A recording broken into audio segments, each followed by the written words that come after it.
ముఖ్యంగా ఈ యొక్క సంవత్సర కాలం పాటులో ఎటువంటి దిక్కు లేని పరిస్థితుల్లో విభజన జరగడం, మొన్నటికి మొన్న మన అమరావతి రాజధానికి భూమి పూజ చేయడం, ఆనాడు నాన్నగారు అన్నారు, అలానాడు మన గడ్డ నడిబొడ్డున ఉన్న నాగార్జున విశ్వవిద్యాలయంలో విదేశాల నుంచి విద్యార్థులను రప్పించి పోషించి విద్యాదానం చేశాము.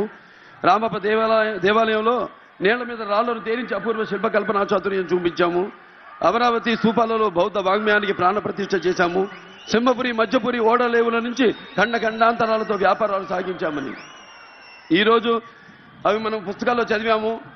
మళ్ళీ ఈ యొక్క కొత్త రాజధాని నిర్మాణం ఇది మనం మొదటి నుంచి చూసుకుంటే ఏదో శాలివాహనశకం, విక్రమణ సంవత్సరం, వైశాఖ శుద్ధ దశమి భానువారం, రోహిణి నక్షత్ర సింహ లగ్నం అని చంద్రగుప్తుడి యొక్క ఇక్కడ ఈ యొక్క పుణ్యక్షేత్రంలో బౌద్ధుడు అదే బుద్ధ భగవానుడు నడియాడిన నేల ఈ పవిత్రమైన నేల. అటువంటి ఇక్కడ ఈ రాష్ట్ర విభజన తర్వాత ఇక్కడ ఒక రాజధాని నిర్మాణం, దీనికోసం ప్రభుత్వమే కాదు ప్రతి ఒక్కరూ అందరూ కూడా ప్రజలందరూ కూడా ఈ నవ రాజధాని నిర్మాణం కోసం, ఈ నవ రాష్ట్ర నిర్మాణం కోసం మీరంతా అంకితం కావాలని ఆ స్ఫూర్తి ఉంది మనలో అందరిలో. అంటే ఆ శంకరాచార్యులు గారు అన్నారు, ఒక మనిషి బతుకు ఎలా ఉండాలంటే అతను పుట్టుకన్నది ఆ కుటుంబానికి, ఆ గ్రామానికి, అలాగే ఆ జాతికి కూడా వెన్న తెచ్చేలా ఉండాలని. మరి నాడు నాన్నగారు తెలుగుదేశం పార్టీ వ్యవస్థాపకులు నందమూరి తారక రామారావు గారు ఎన్నో చరిత్రలు సృష్టించారు ఆయన. తర్వాత ఇవాళ మన తెలుగువారు ఆనాడు జాతికి గుర్తింపు తెస్తే ఈనాడు తెలుగువారు ఎక్కడున్నా కూడా అన్ని రంగాల్లో అన్ని శాఖల్లో కూడా వాళ్ళు ముందడుగుండి ఎంతో పేరు ప్రఖ్యాతులు తీసుకొస్తున్నారు మన తెలుగు జాతికి. ఈనాడు మళ్ళీ మనకు ఒక మంచి అవకాశం వచ్చింది. ఇదొక అవకాశం. మళ్ళీ మన రాష్ట్రాన్ని విభజన అయిన తర్వాత మన ఆంధ్ర రాష్ట్ర పునర్నిర్మాణంలో ప్రతి ఒక్కరు కూడా భాగస్వాములయ్యి మీ వంతు ఒక ఇటుకునైనా లేకపోతే బిడ్డుకు విలువైన ఎంతో కొంత ఆర్థికంగా ఈ యొక్క రాష్ట్రానికి ఈ యొక్క నవ రాజధాని నిర్మాణం కోసం మీరంతా అంకితం కావాలని మనకు నాయకుడు ఉన్నాడు ఇక్కడ, ఆయన చంద్రబాబు నాయుడు గారు. తర్వాత ఆయన తెలుగుదేశం పార్టీ పగ్గాలను చేపట్టాక మరి మన తెలుగు వారికి జాతికి ఎలా రామారావు గారు అయితే కీర్తి ప్రతిష్టలను గుర్తింపు తీసుకొచ్చారో అలాగే తెలుగు వారి తేజస్సును కూడా ప్రపంచం పటంలో ఒక మంచి అవకాశాలు వాళ్ళకి కల్పించడం, గుర్తింపు తెలుగు జాతికి మరింత పెంపొందించడం జరిగింది. ఇప్పుడు మళ్ళీ ఒక మంచి అవకాశం అది కూడా ఇవాళ ఇటువంటి ఇలా తటస్థించింది. ఇది కాకతాళీయమో యాదృచ్ఛికమో నేను చెప్పాను. చరిత్ర తిరగరాయాలన్నా మేమే, దాన్ని సృష్టించాలన్నా మేమే, దాన్ని మళ్ళీ తిరగరాయాలన్నా మేమే. ఇవాళ ఆంధ్ర రాష్ట్ర చరిత్రను మళ్ళీ తిరగరాయడానికి తెలుగుదేశం పార్టీ అధికారంలోకి వచ్చింది. మనకి మంచి నాయకుడు ఉన్నాడు ముందు. ధైర్యంగా అందరం, ఎవరికి భయపడేది లేదు.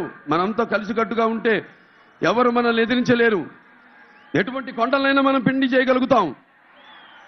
ఎవరు వచ్చినా సరే తెలుగుదేశం లేకపోతే తెలుగు జాతితో పెట్టుకుంటే, ఇంతకు ముందు చరిత్ర చెప్పింది మనకి ఏం జరిగిందో, ఏదో కొండతో పొట్టేలు ఇటుకొన్నట్లు సింహరాజమును గుందేలతో ఎదిరించినట్లు అవుతుంది అని అందరికీ నేను హెచ్చరిస్తున్నాను. అందరూ కూడా ఈ యొక్క నివేదికను ఎన్నో అభివృద్ధి కార్యక్రమాలు చేపట్టారు ఈ సంవత్సర కాలంలోనే.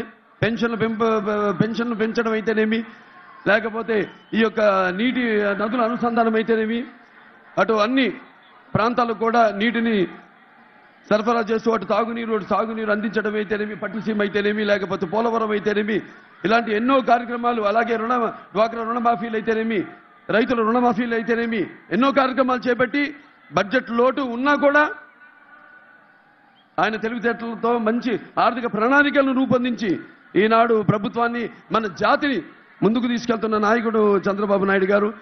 ఈ సందర్భంగా మరొకసారి అందరూ కూడా మీ యొక్క సహాయ సహకారాలు ఒక ప్రభుత్వం వల్ల కాదు, మీరంతా అండగా ఉంటే ఇంతకుముందు నేను ఎటువంటి కొండలైనా పిండలు చేయగలుగుతాం. కాబట్టి మీరందరూ కూడా ఈ యొక్క కార్యక్రమంలో ముందు జరగబోయే కార్యక్రమాలన్నింటిలో కూడా భాగస్వాములు కావాలని నాకు అవకాశం ఇచ్చినందుకు అందరికీ నా కృతజ్ఞతలు తెలియజేసుకుంటూ నేను సెలవు తీసుకుంటున్నాను. జై తెలుగుదేశం, జై చంద్రబాబు నాయుడు. ఆంధ్రప్రదేశ్ అమరావతి ఇది అన్ని ఒక స్వర్ణ భూమి. ఇదే మీ అదృష్టం. ఇక్కడ ఆంధ్రప్రదేశ్ వాళ్ళకి స్వర్ణ ఆంధ్రప్రదేశ్ సిద్ధించడానికి ఆ సర్వేశ్వరుని నేను మనసారా ప్రార్థిస్తున్నాను. ఆర్థికంగా, సామాజికంగా, సాంస్కృతికంగా అన్ని రంగాలలో ఆంధ్రప్రదేశ్ రాష్ట్రం అగ్రభాగాన ఉండాలని ఆకాంక్షిస్తున్నాను.